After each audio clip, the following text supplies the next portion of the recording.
Hello to everyone Hello. out there on the internet. Hello, you. Thank you very much for allowing me and us on your device. Yeah. You are awesome. Thank you very much for saying hello to us. Yeah, whether you're watching this via video on YouTube or via a audio podcast medium when we eventually get around to uploading these to podcasting platforms. Yeah, podcasting platforms are good because you can listen and you can put them in your car and you can put them in your ears and you can put them in other places too. Yeah. But we've just started, so I don't want to tell you about those other places just yet. Although we are going to tell you in this little talk about some things, I don't know, some people might not be ready for. This is the almost everything you wanted to know about AIDzee but were scared to ask. That's right. And there are bits in there that are a little bit sticky.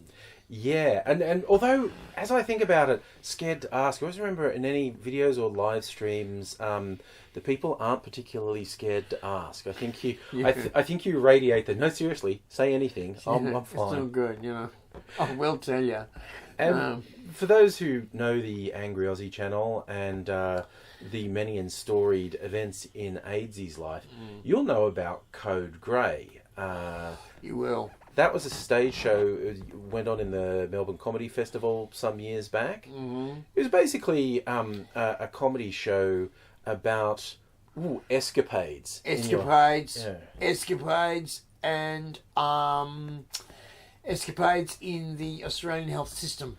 Yeah, because particularly I've always been fond of the opening when you sort of set the stage for yourself. Adrian Clear of the Clan Clear, born on the shores of Lakes Burley Griffin.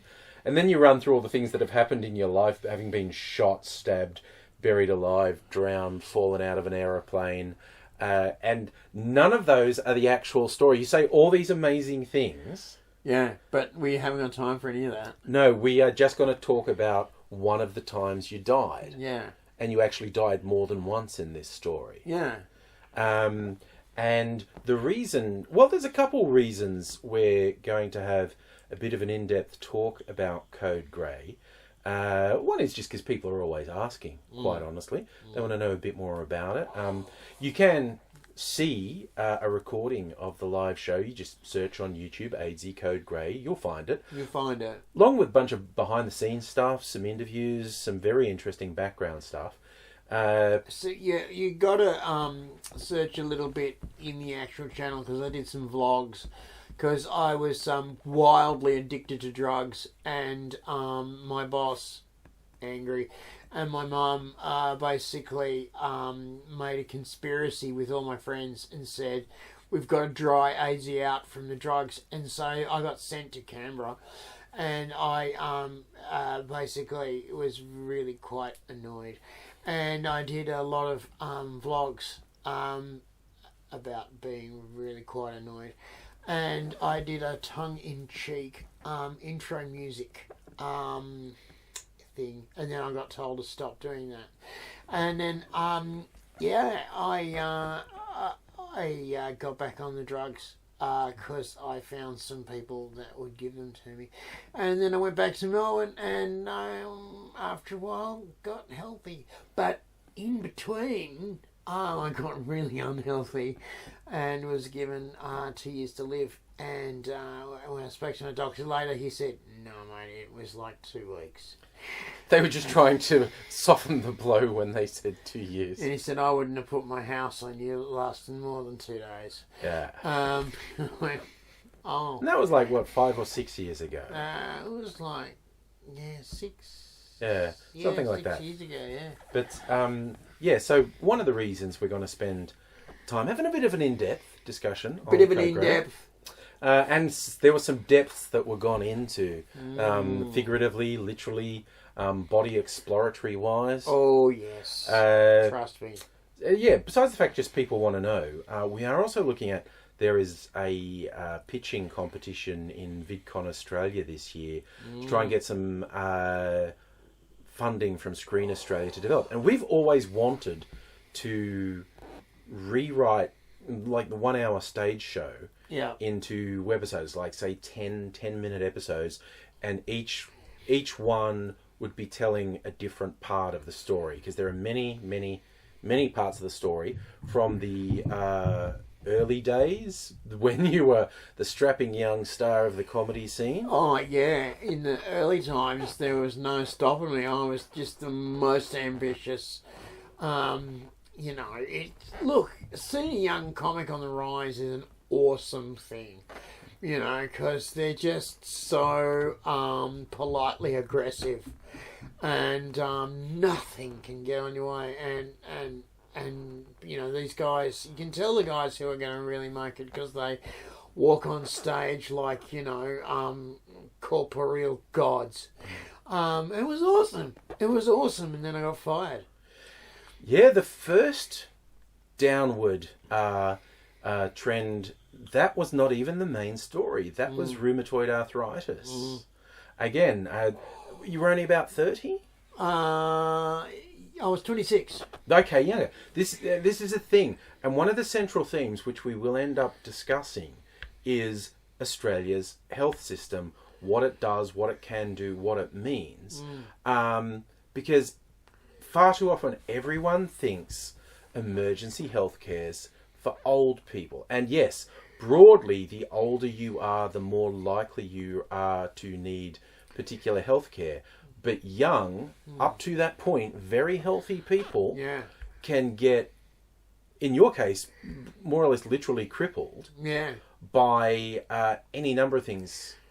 In your case, it was rheumatoid arthritis. With some people, it would be an accident, like a vehicle accident. Oh, when I was in the plastics ward much later, the number of guys who came in with motorbike accidents. The number of guys I met who were just, they had skin off all over because they fell off their motorbike. And it was like, ouch, you got to get skin grafts from all over the place. Yeah, even my less storied medical adventures, when we were at uni, one holiday break, I had to have surgery on my ears. I had it in the holidays, so to be less disruptive. And it was the Christmas holidays, and this was in a public ward, so there was 3 other guys. There were 4 beds in the public ward, and they were all motorcycle crashes, and they were they weren't just road rash, they were pins through their legs. These guys are a fucking mess.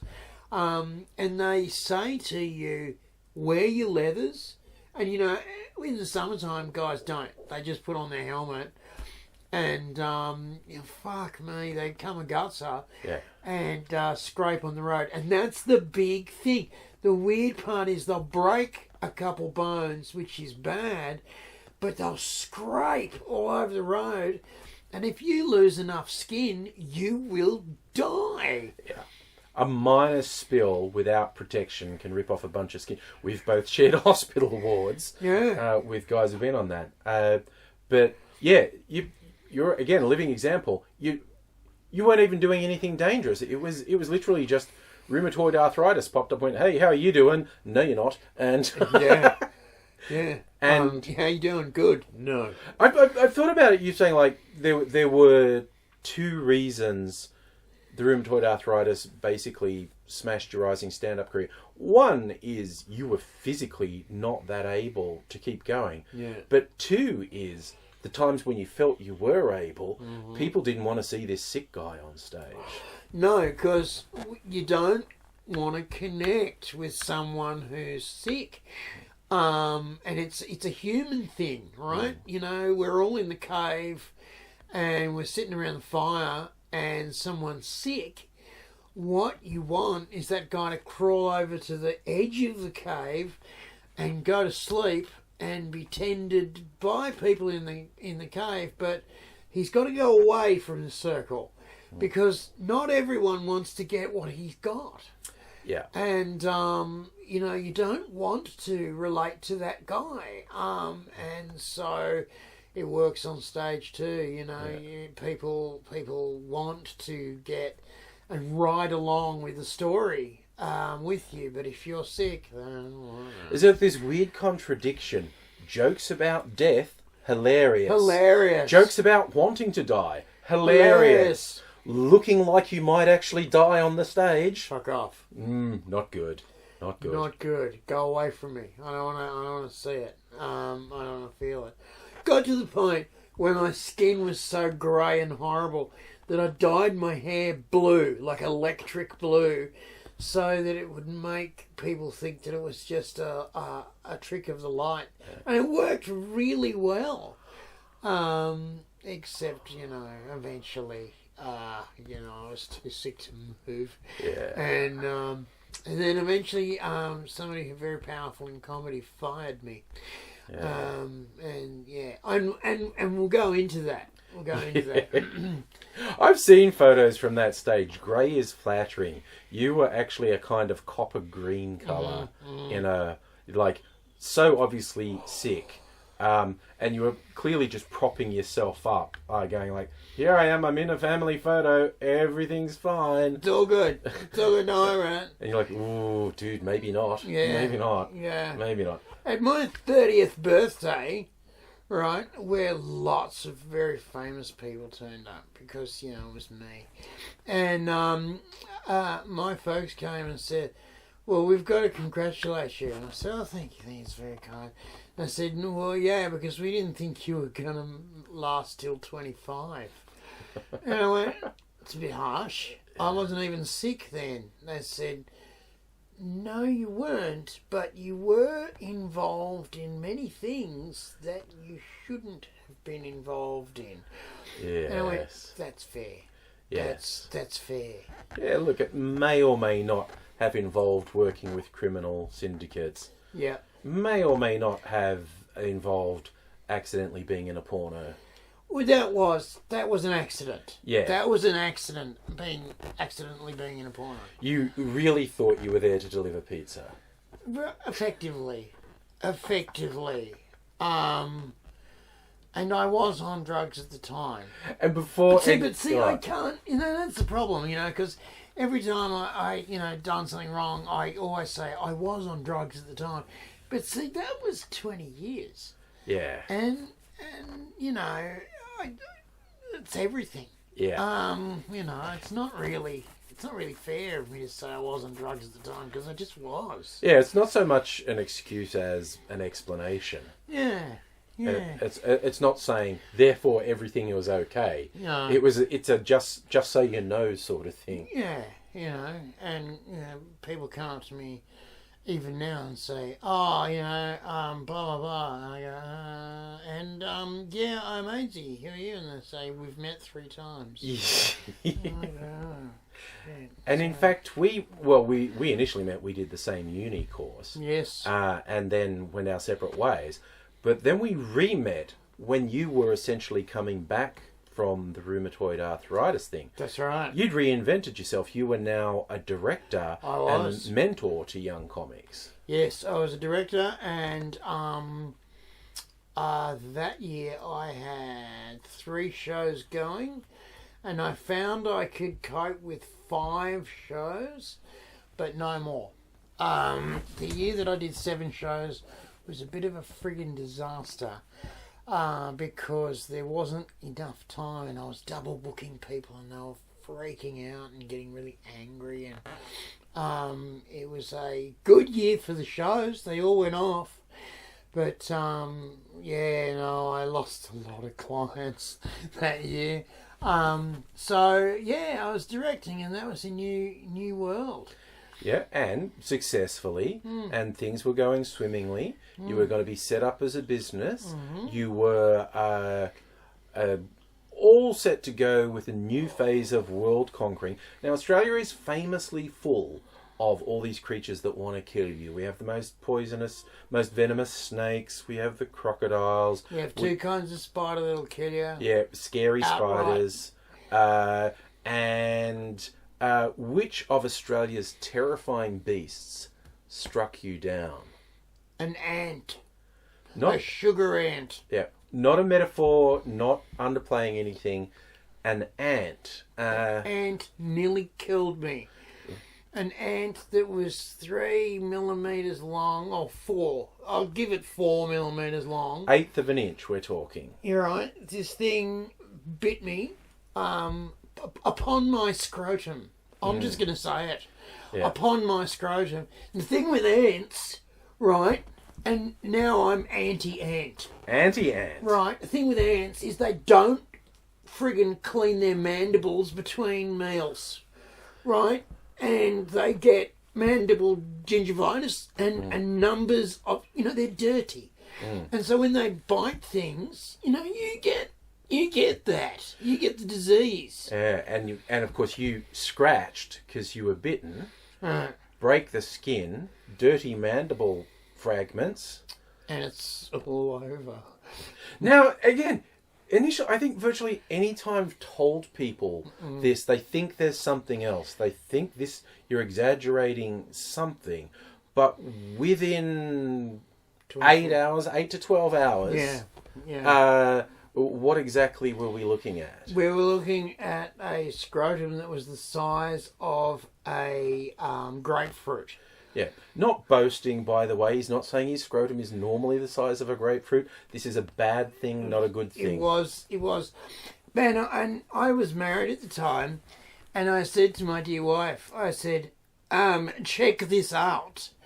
If this remains this size on Monday, I will go to the doctor on Tuesday.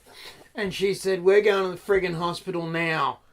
And that turned out to be a wise thing, because in 24 hours I was in surgery. And it was only 24 hours because they were flying doctors in from around Australia, which was a bit shit. Yeah. And they're basically saying if treatment had started even a couple of hours later, that would have been too late. Yeah, I would have been gone. And effectively, they really went all out to get this done, and bloody, it was full on. I was basically sat in a room, and there were 45 doctors in the room, and I thought to myself, I might be in a bit of shit here.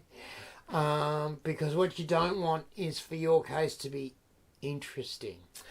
Yes, everyone from interns to professors all wanted to cop a look. And you lose your shyness in about 5 minutes because everybody was lifting up the sheet and going, yes, and I'm going, stop looking at my junk. And then I was going, oh yeah, have a look at my junk. Everyone's having a look. Cleaners were coming around going, oh yeah, whoa, that's bad.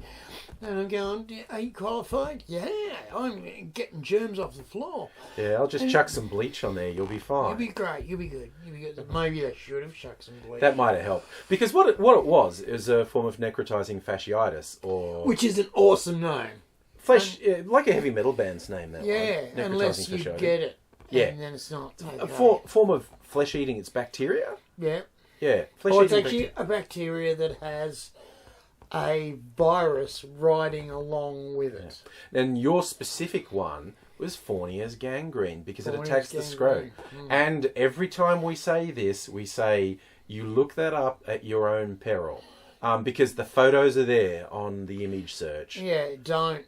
Fournier's gangrene is a flesh-eating infection on scrotums. It's not good. And it's also a flesh-eating disease on vaginas. Yeah, it's oh man, but it doesn't. It's not. It's not worse on a vagina. It's not great. But it's the same kind of damage. And it's pretty bad. It's pretty bad. And you learn the actual meaning of the word debridement. Oh, yes. And I reckon a whole bunch of people who've actually been through it just had a cold shiver down the spine. That's the scraping off of skin. Actually, debridement means the cutting off of the entire area.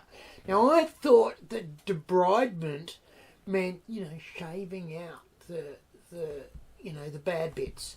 No, debridement meant we're going to cut off his scrotum entirely. And they did. And we should now, this is immediately going to raise a question. This is, again, some people don't know anatomy that well. Testicles sit inside the scrotum, but they are not the scrotum. That's right. So scrotum went bye-byes, but the testicles were still there. they went to a new special home in your thighs. In my legs. They put them in my legs to save them. This is medicine. This is stuff that, I don't know, if you have any sort of normal life, you don't think about. But that's a medical technique to protect scrotum. Because eventually, when they killed all the infection, they were going to form you a nice new scrotum out of a bit of skin they cut off somewhere else. Yes, they did. They cut off a flap of skin from my leg, twisted it like a tennis ball, and sewed it back onto the hole they made for the scrotum. And they pulled the... I don't know how far I should go with this. Yeah. At this point, like, this is pretty intense medical stuff. But look, and all good as new, and all the bits saved, which was just phenomenal. Now, I'm infertile, right? But everything else works. Now, that was a minor miracle. Now, okay, there's a couple of major miracles with me being alive afterwards. What had happened during the operation, which was supposed to last 6 hours, lasted 16 hours, right? Okay, so when they briefed me on the operation, they said it's going to take 6 hours. You're going to wake up in intensive care, then you're going to go up to the ward, and everything's going to be tickety-boo.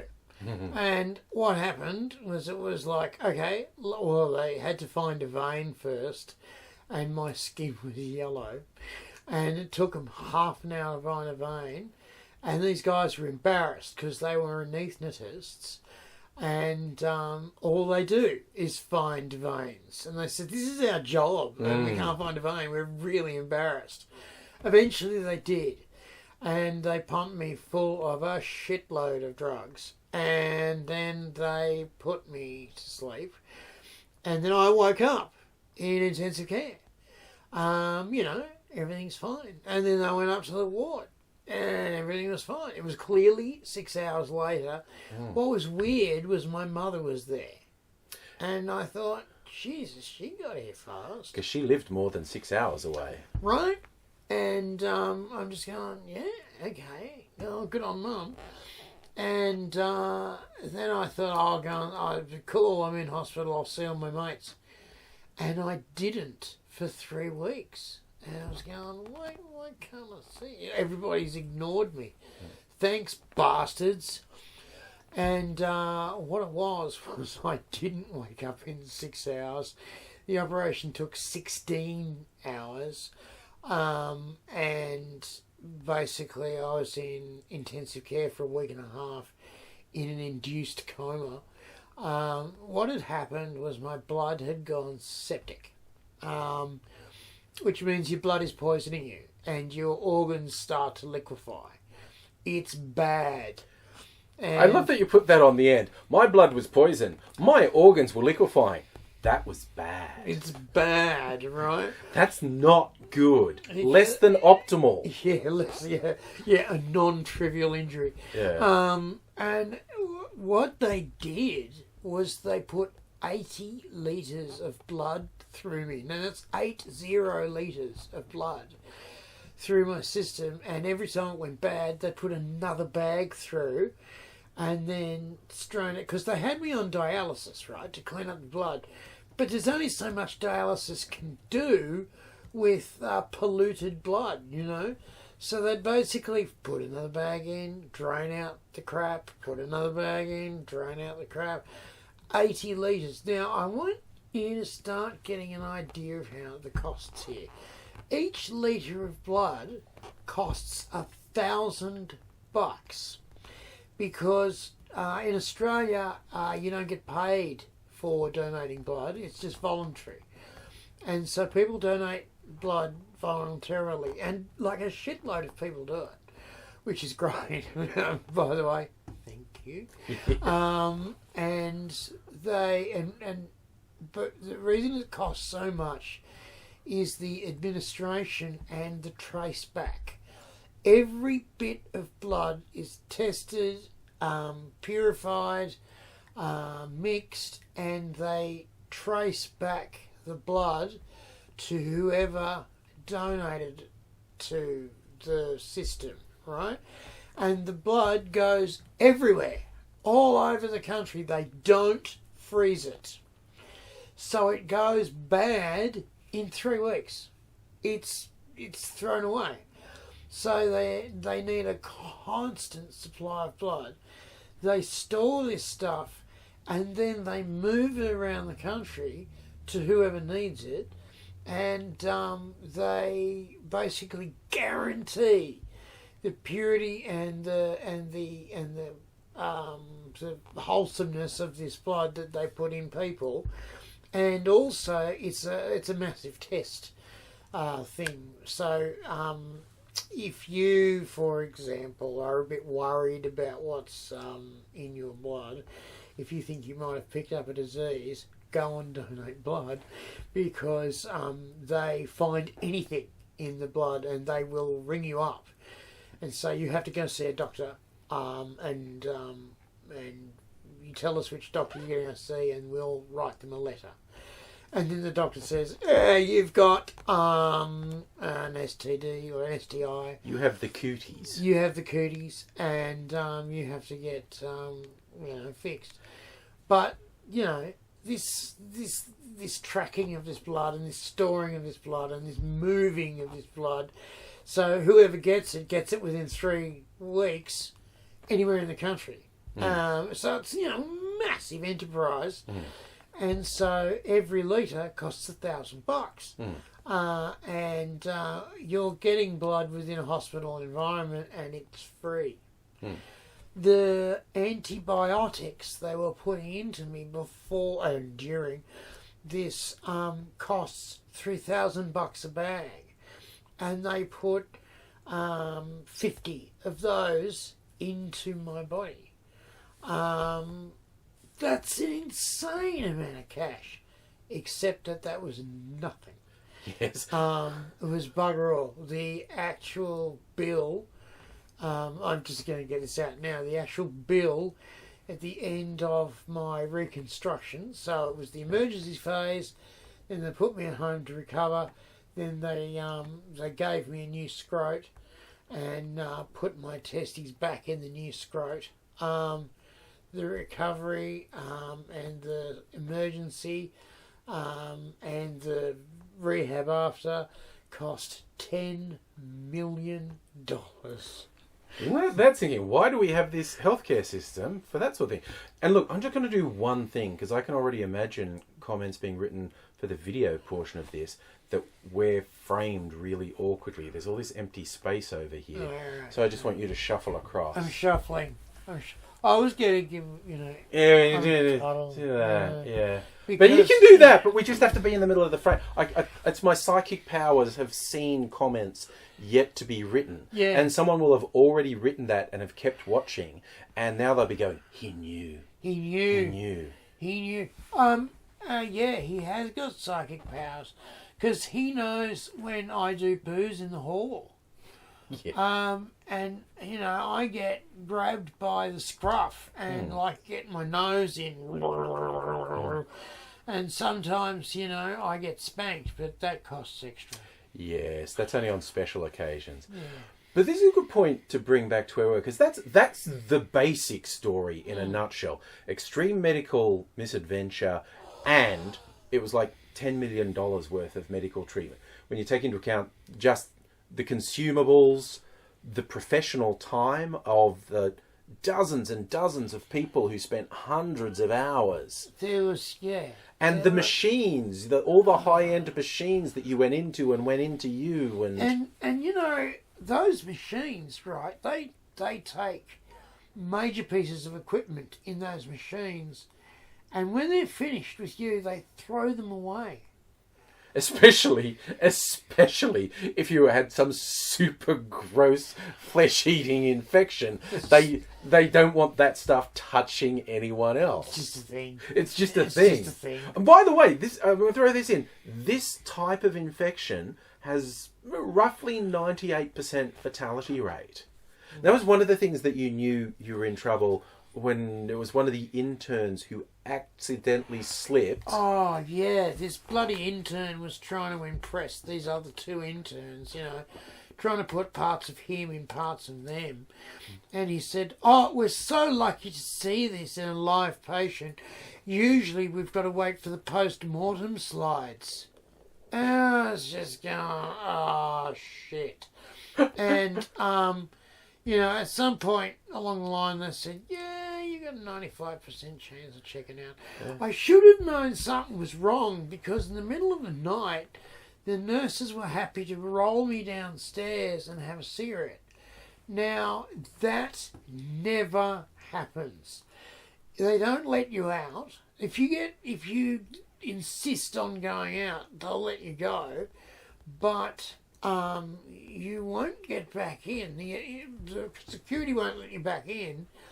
And the idea is you wait around emergency till someone opens the door and you can cruise in. And then, when you're in emergency, there's another door to get through. And you've just got to wait till someone comes through the door. And you can be waiting for up to half an hour.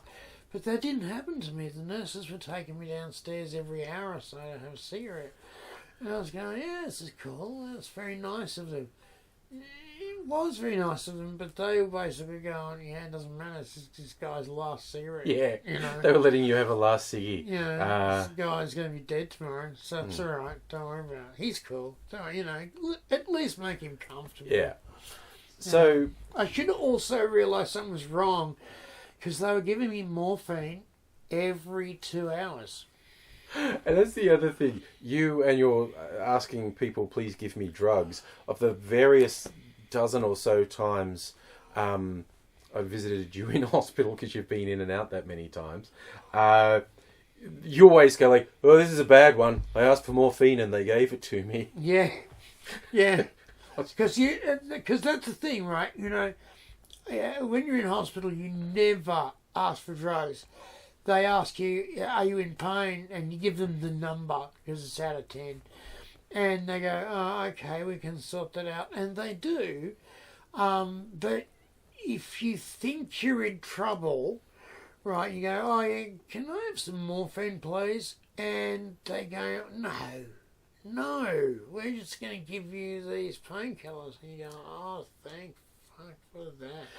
But if they go, yeah, sure, you're going, oh, no. Oh, that's bad. Yeah. Oh, I am in trouble here. And yeah, I was. Yeah. Yeah, because they deal with drug chasers all the time. And as soon as someone asks for it, their sort of defences go up. An ex of mine who was a nurse, she's saying in her hospital, they had people who would go so far as to break bones. Yep. Just to get hospital grade painkillers. Yep. So they got to deal with some shit. So I know of a guy who chopped his fingers off. Not only two, but he chopped his fingers off and came into hospital with them. Okay, so if you get a limb or a finger gets chopped off, you get a plastic bag, stick them in, and then you stick the plastic bag on ice. Yeah, you don't stick the fingers on ice because that'll ruin them. Yeah, you stick it in a plastic bag, you put that in ice.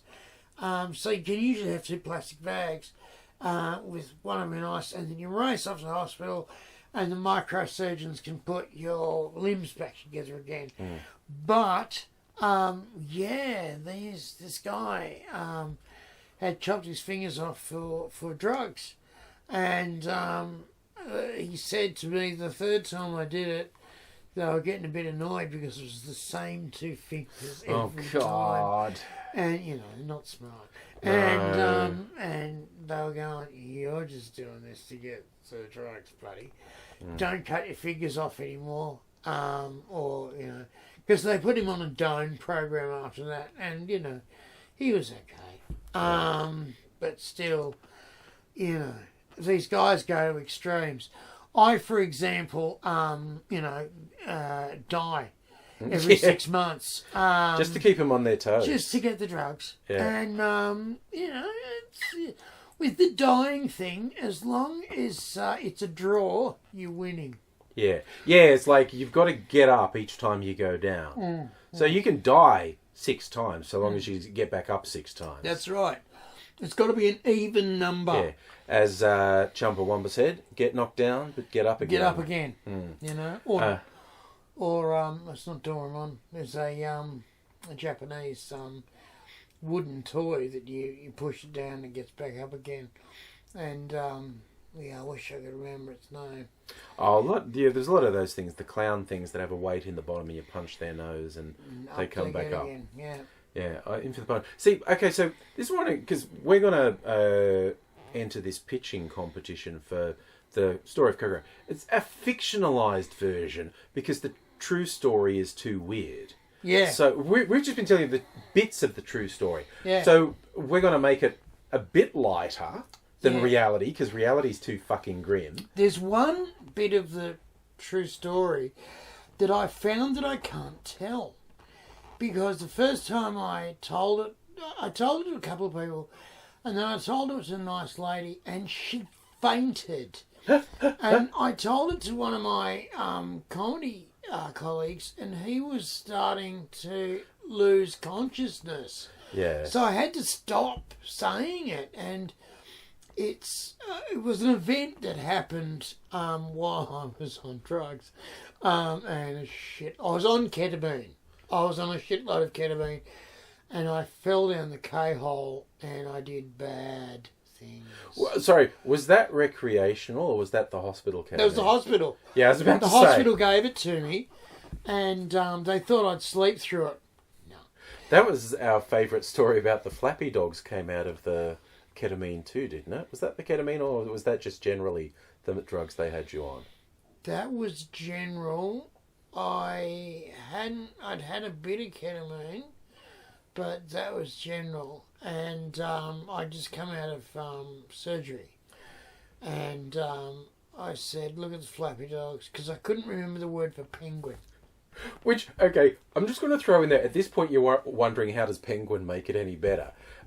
He saw something out the window. It was an event chimney on a roof, and a bit of tar paper on the roof had come loose and was flapping around this chimney. And to his drug-addled brain, it looked like there was a penguin on the roof. Now, I don't think anyone would have believed you if you said you saw a penguin on the roof. Right. But they might have looked. Annoying. Annoying as hell. If you'd remembered the word penguin, they might have actually looked and said there are no penguins out there. But you couldn't remember what a penguin was called. Yeah, I couldn't remember the word for penguin. So I just went, flappy dogs. So this guy who's been in an induced coma is on some of the most powerful drugs known to humanity, sits up and points out a window behind everyone like it's pantomime, going, there's a flappy dog out there. Look at all the flappy dogs. Look at all the flappy dogs. And they were saying, behind you. There are no flappy dogs over there. And I was going, if you look, you'll see the flappy dogs. And they were going, there are no flappy dogs over there. And I was furious because they wouldn't even look. If they'd have looked, they would have seen the flappy dogs, and they were right there. And they were just like the whole flock of flappy dogs. And, it was very frustrating because it was like they knew something I didn't. That there is no such thing as flappy dogs. And I was stoned out of my mind. Hospital grade drugs, people. And a lot of them, and they mixed them. Yes. You shouldn't mix your drugs, except when doctors do it. Yes. And they really, really did. So if we're going to pitch this as a web series, I'm looking at the things that says, first we've got to give them the general format, how many episodes, length of episode. We know you did a 1 hour stage show we've always said like 10-minute episodes. 10 episodes, about 10 minutes each. You know, some would probably be slightly longer, but they'd each be a little self-contained nugget of the AIDzee story. Yeah.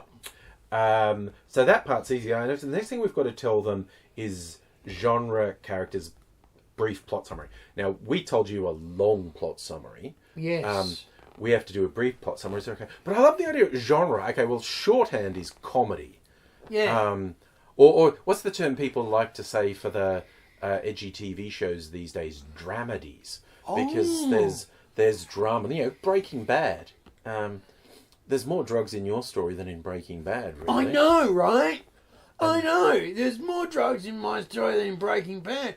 And I was doing chemistry as well. Yeah, yeah. I shouldn't have. No, but you know. It wasn't what I was supposed to be doing. There's the high school chemistry teacher and there's the enthusiastic amateur. Absolutely. Yeah. So, you know, it's a genre is a dramedy, I guess. But this is what I love. Theme and tone. What about comedy thriller? Comedy thrill. Oh, it is a bit of a thrill ride. Yeah. It is a bit of a thrill ride. Will he die or won't he? Well, yes, he will, but will it be okay? Yeah, pretty much.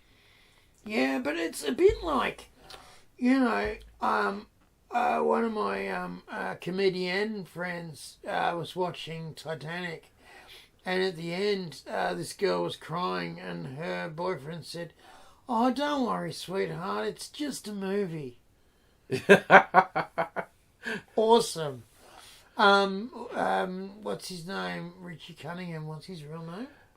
Richie Cunningham's his real name. He sometimes goes under a fake name, Ron Howard. Ron Howard, you know, fake name, did Apollo 13, and for a test audience, and one of the cards came back and was furious. It said the ending's crap. That would never happen in the real world.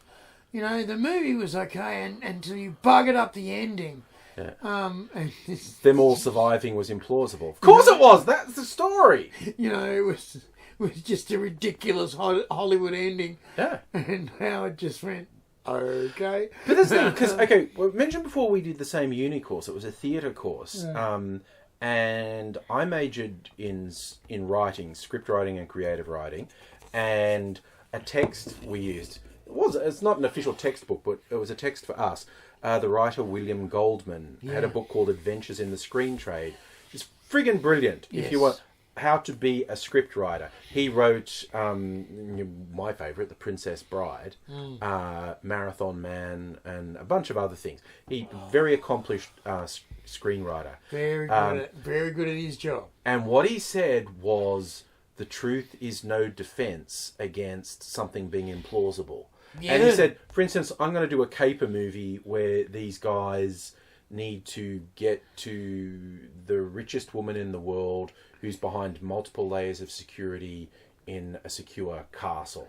And it's like, okay, if you want the audience to believe it, then the guy who's going to get in there assembles a super team of someone who does physical security, someone who does 6 cyber, months of planning. Yeah, and they're tunneling and they're doing all this shit. What you don't do is have the guy walk down the street going, I think I'll go into the castle now, and just physically climb the wall.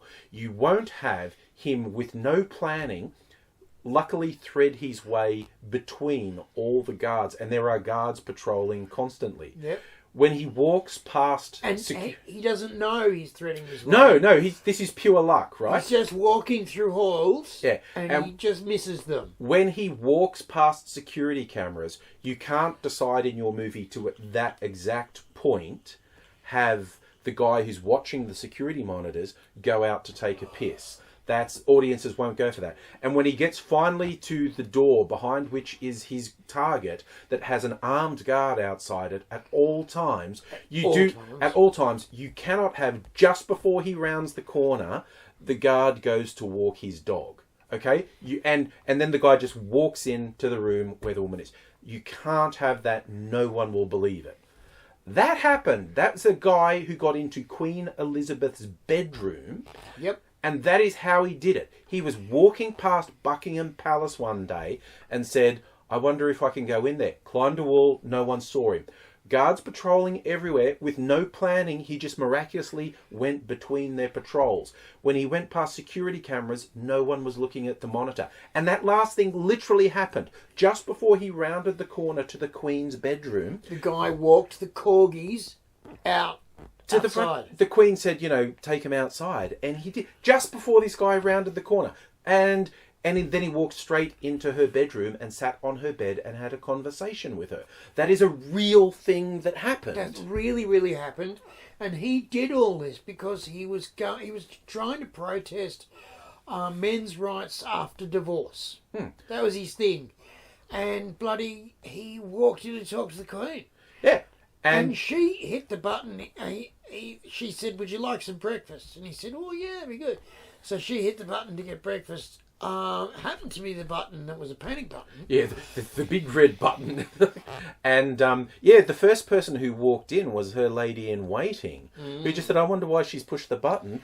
And apparently her famous line was, "Bloody hell, ma'am, what's he doing in here?" Yeah. And then it's like, "Oh, this is just Mr. Jenkins, and could you take him down to getting him some breakfast?" Yes. And there's the thing: this Queen literally, I'm a Republican, right? But she literally took an active role in World War II, right? Yeah. She can strip a Jeep engine and rebuild it. Probably not now, but she can could. also strip a Land Rover. That's it. It was a Land Rover. That was her preferred vehicle. But she can also strip a Jeep. Yeah. And she learned all these things and can do them, and she just stayed calm while this guy, who could have seriously hurt her, was just saying, but you can't use the button. And this is why I say we're toning down some of your story because and making it a bit lighter. It's just implausible. Yeah. So theme and tone. I mean, we've got a few themes, really. Yeah. One is, because let's bring it back to, we mentioned basically $10 million was spent on keeping you alive. At the end of that, and I had a conversation because I was starting to feel a bit guilty, and I said, "Guys, you've spent $10 million on effectively keeping an out-of-work comedian alive. Is that taxpayer value?" And there's two different doctors said, "Well, yeah." And they explained from two different angles why it was a good thing to do. And it's definitely going in the show. Oh, yeah. And, I mean, it's the one line you used in the show that I always love is because Australia's built by the sons of Bogans. Yeah. Sons and daughters. And it's basically a given person may seem like a scumbag. Or a degenerate, a loser, a drug-addled fiend, yeah, of no value to anyone. I'm not talking with questionable sexuality. Yeah, I'm not talking about anyone in particular when I say that, but that person may influence others, their offspring, their family, their friends, the ripples that go out. That person. Someone might look at them and go, "Well, you should never have helped them," but you can never tell what comes after that person. And they say, that guy doesn't do anything, but his grandson or granddaughter cures cancer. The granddaughter becomes the astronaut that works out how to stop global warming. Yeah. The sons and daughters of Bogans, the grandchildren of Bogans, are the ones that will save our lives. So you don't know which Bogan is going to produce the progeny that will do the amazing things for us. They might become the political leader that reforms the country to the point where it becomes brilliant. And so you don't know which one. So you've got to save them all. And this is why, particularly, my mind always goes to Americans who think a socialised healthcare system is wrong, bad, evil, communism. Yeah. Why help people who, maybe you look at them and go, they're a degenerate, they're awful. Why save them? They're scum. They're poor because they're bad. Yeah. And look, honestly, in a lot of cases, you might be right. They might be awful people. They may well be. But the thing is, you never know what comes next. Mm-hmm. And that's why you save everyone you can, because you never know where that ends up. Yeah, you don't. And the other doctor said, well, there's another reason to do that. He said, actually, the $10 million we spent actually got us $25 to $30 million back. I mean, what? And this doctor said, well, what happened in the 16 hours of your operation was there was 12 specialists, right, who were expecting them to be there for 6 hours. But as the hours dragged on, the specialists had to be rotated out to get rest, because if you get too tired during a really complicated operation, you start making mistakes, right? There were only 2 doctors who stayed there for the entire 16 hours, and they had a little bit of medical help. I'm not going to say any more. Yeah, they're professionals. They're professionals, and they know how much medical help to inject. And basically they rotated these specialists in and out, and there was a lot of specialists there all the time. But what they also did was they got 50 students in there and out of there. And when I was in intensive care, there was always 6 doctors looking at me all the time. And they were mostly students, right? And these students basically were told that this guy had a less than 2% chance of living through the first night. You will do everything you can to keep him alive. Within the week, my heart stopped for the second time. It stopped on the operating table and they fixed me up, and then it stopped on the in the intensive care, and I auto started, and effectively I got better and better and better and better. And these students who were rotating in and out, and some of these guys had, a lot of these guys had 24-hour shifts looking at me, and they were getting more and more tired, but they had to keep it together, and that was also part of their training. Is sometimes, mate, you'll go for a really long time. Some of the older students, they were making go for 48 hours. And they worked really hard. And this guy, as doctor said, these students now have had the experience of seeing someone with a less than 2% chance to live, to thrive, to come back, and to go back to their normal life. And they will take that experience with them for the rest of their lives. They will basically, as doctors, look at someone with a 95% chance of dying and go, yeah, no, I've done this. I've done this before. And they will look you in the eye and go, yeah, I've actually had worse. Right? They will see people with an 80% chance of dying and go, yeah, no, that's a good margin. Yeah, this is too easy. This is, and like 50% chance of living. No, we can sort that. We got this. Yeah. So if you were feeling at all selfish about, oh my God, they wasted all this money on this little degenerate here, think about it from your own selfish perspective. That was training for dozens of medicos, and it was literally one-of-a-kind training. They will probably never get this experience again. So just purely in the terms of education and training, it's virtually priceless. But from your selfish perspective, when your ass is on the slab and you're in trouble, and one of these doctors, who has had now 15 years experience, comes and sees you because of this socialised healthcare, basically, when you're in trouble, they will save your ass. Or because they know they can. They know no matter how bad the odds sound, they can be beaten. And clearly the reason when we say 98% fatality rate is because 98 out of 100 people in AIDzee situation will die. Yep. But the fact that these doctors can go, I've seen the one that comes through, so I can go in with that in my mind. That works so much in your favour. Yep. It's astounding. So this is when we're going themes and tone. That's a central one of what's culture? The individual versus the group. Yeah. How helping an individual helps the group. Yeah. And, you know, basically why our dirty communist ideas about medicine are good. Yeah. Even from a purely capitalist point of view, they're good. Well, what's weird about this socialised healthcare is that when it was introduced, it was a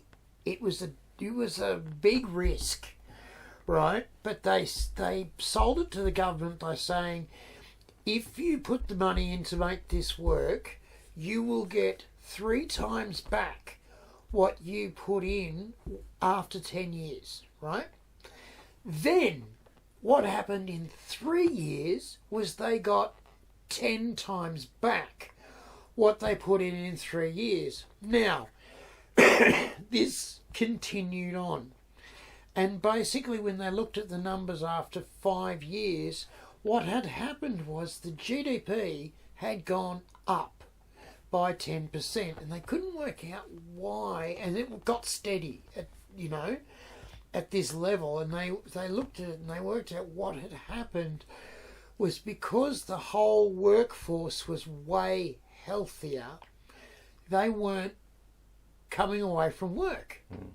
And the people there who had the experience of working weren't being replaced and having to be retrained as new people because the experience was already there, and they could naturally attrition them out as they retired and get the new people in with people training them with years and years and years of experience. And the GDP is artificially high because of this health system. And when the right wing goes, we're going to cut this, the super right wing of the business council. The business council taps them on the shoulder and go, don't touch it or we'll cut your balls off. Because there's so much money gained by keeping this that they go, no, you're not gonna stop this. Yeah, without the money spent on health, the economy takes a couple $1 billion hit from lost productivity. Oh, basically. more. Per year. Yeah, it's something like in the first 6 months, it's $8 billion, and then over time, it goes up to about $80 billion. It gets worse because it's the syndrome, and people in America will know this, when you can't afford to go and see a doctor because you've got a bad back, a year later you're in hospital basically paralysed. It's when you can't afford to go and get medical treatment when you are first unwell or feeling symptoms, you don't get any treatment till it's critical, and at that point it's way more expensive, you're off work for way longer, it's a much more negative impact on the economy, and just quality of human life is worse. And I know that's a weird, stupid, hippie thing to say from some people's perspective, but I think it makes a country stronger if the general quality of human life is a bit higher. Right, because the motivation for people to not opt out and go, I'm going to become a meth head, right? People opt in to the program of working, of raising a family, of buying property. They opt into the things that are work driven because they've got a net to catch them, and they've got a better quality of life because they know they're going to be okay. They're going to be okay. At the end of the day, if things go to shit, they're going to be caught. Yeah. They're not going to hit the ground. the net's going to catch them, and their family's not going to basically have to sell the house because they're going to get fixed up and they're going to get put back into the work. If they're feeling a little bit sick, they go to the doctor, and they pay a very small fee to go to the doctor. And if it's starting these days, they're starting to work on chronic illness, because what they want to do is nip chronic illness in the bud by giving you strategies to get round it so you can go to work. Remember, it's not because they're nice guys. It's to get you back to work. It's to get you back to work. Yeah. They want the money. Yeah. They want your tax. They want you to generate cash. Yeah. It's not, it's not because they're nice, it's because they're looking for your dough. Yes, I was going to say, while it has some of the...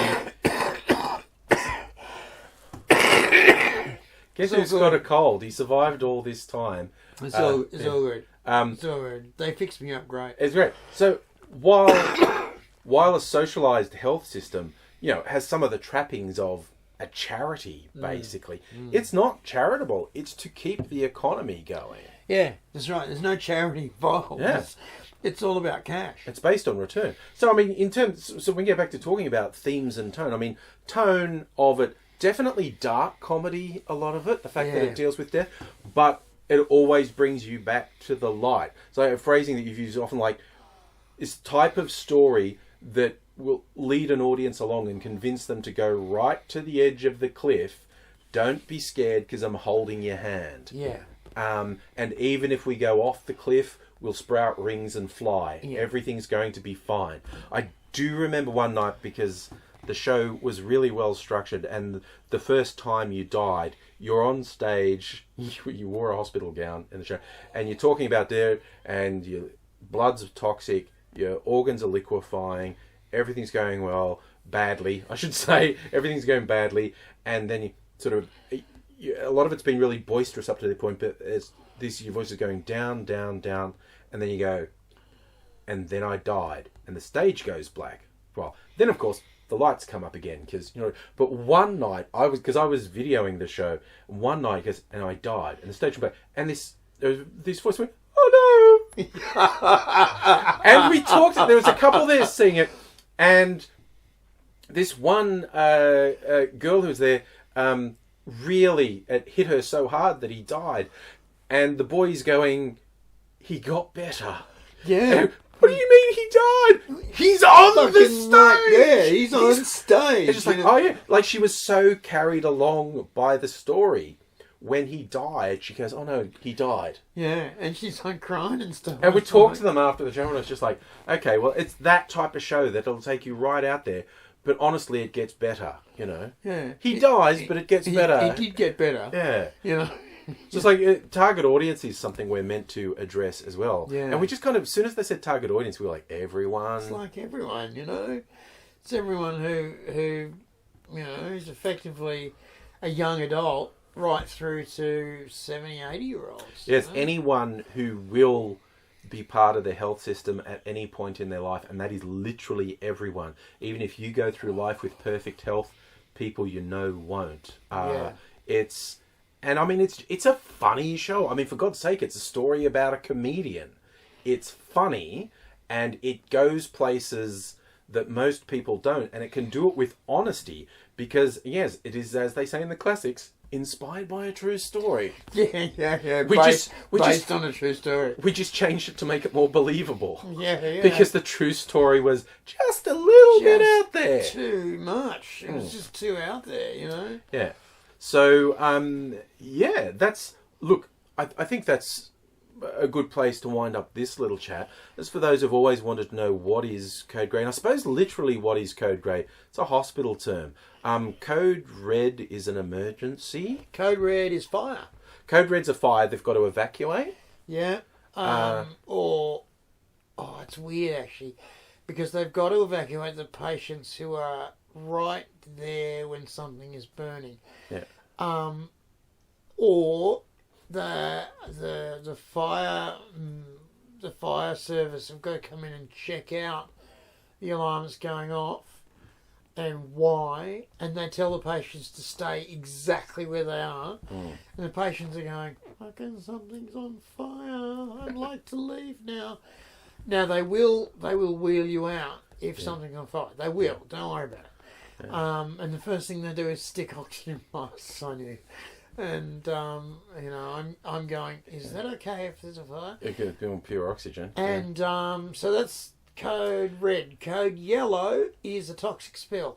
All right. The code yellow, AIDzee's peed himself again. Again. Yeah. You know. And it's like, is code black someone dead or is someone... Well, code black is somebody has used a weapon or has a weapon and is rolling around the hospital.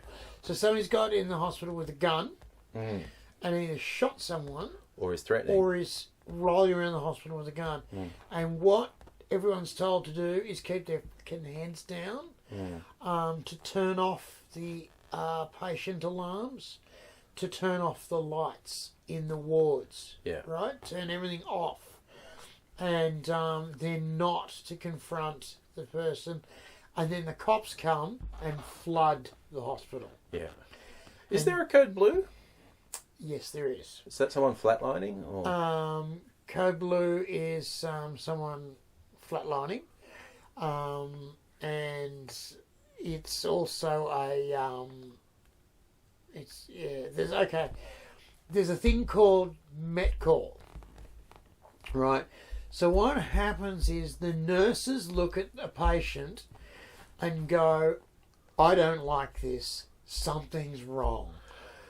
And they call a Met Call, and doctors come running. So that's basically medical emergency. Right? The doctors come running, and they check out everything about the patient, and 9 times out of 10, there's something really wrong. Yeah. Right? And the nurses cannot be disciplined if nothing happens. They cannot be disciplined for a false alarm. And they are always praised for calling a Met Call, even if it's a false alarm. They don't. No one cares. They like false alarms. Yeah, it keeps them on their toes. You know, usually a Met Call though is something full on, and it's the nurses save people's lives by getting this group of doctors who are assigned for Met Call at any time of the day or night. They will come running and fix this shit up. Yeah. And then there's Code Grey. Code Grey. This is where we have to be a little bit honest, because we'll say, look, honestly, medical staff are subject to violence from patients and members of the public, and it's always unacceptable and it's always terrible. But Code Grey is when a patient gets a bit shirty. They get stroppy and they're threatening staff. Yeah. Or they spit on them, or they have a swing at them. Yeah. And all of the doctors and nurses in an area come and flood this patient. There's like usually 20 or 30 of them around. And the big boy doctors come in, and then the nurses try and negotiate, de-escalate the patient. Yeah. But then the patient is... get strapped down, maybe. Sometimes they get strapped down. Sometimes they get asked to find another hospital. Yeah, so, and we have to be a little bit honest. It's because AIDzee got pushed to the point once or twice in these extreme misadventures where Code Greys happened. I don't think you ever actually hurt anyone, did you? I didn't actually hurt anyone. Caused a scene. I did cause a scene. Cause a scene. Not cool. I did break a fairly substantial amount of hospital property. So when I did Marissa. Code Grey is, I guess, it's the subtext of this little fella going through all this stuff occasionally lost his shit. Is a normal and flawed human who, under extreme stress, just lost it. So that's actually what Code Grey is. When little AIDzee loses his little mind for a little second. My favourite code though is Code Brown. Code Brown is when something happens outside the hospital that is so bad that no one is allowed. No one who's working there is allowed to leave. Right. And everyone who can is supposed to come in. And lockdown? No, it's not locked down. But just don't go outside. Don't go outside and get ready for an influx of patients. Right. And it's bad. It's very bad out there. Code brown. Code brown. Shit your pants. And you shit your pants. Because I'm sure I'm not the only one who thought when you said, my favourite's code brown. That's what they say when I shit myself in the bed. But it's a metaphorical code brown. And it was, I'm sure they were laughing when they named it. Yeah. You know, and it's something like, it's really bad shit. It's something like a horrible terrorist bomb's gone off. Or a major accident. A major car pile up. Or, you know, something like a bridge collapse. Yeah. Because we've had all of that Yes. in Melbourne. And, you know, helicopters are flying patients to all of the hospitals. Yeah. And, the hospital's got to have as many staff on as possible, because they're going to get ambulance after ambulance after ambulance after ambulance with people with horrendous injuries.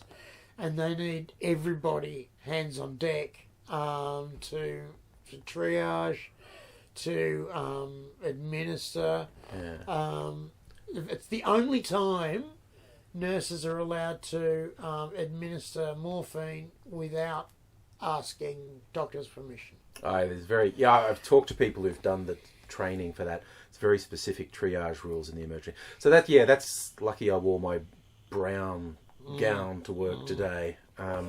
Terribly frightening. But code grey is when the patient's about to commit violence and is getting really stroppy. Yeah, it needs to be calm the hell down. So that's I guess our central theme. So look, I hope that's answered a few questions, because people ask these all the time, and I hope it's got you interested in the idea of us doing this as a web series. And this has mainly been an exercise for us to talk these things through too, and get a clearer idea of what we want. So I think that's a good place to leave it. That's our little Code Grey podcast. Yep. And we will be back talking about so many things, so many different and varied things over the weeks. I've got a series on how to pick up chicks,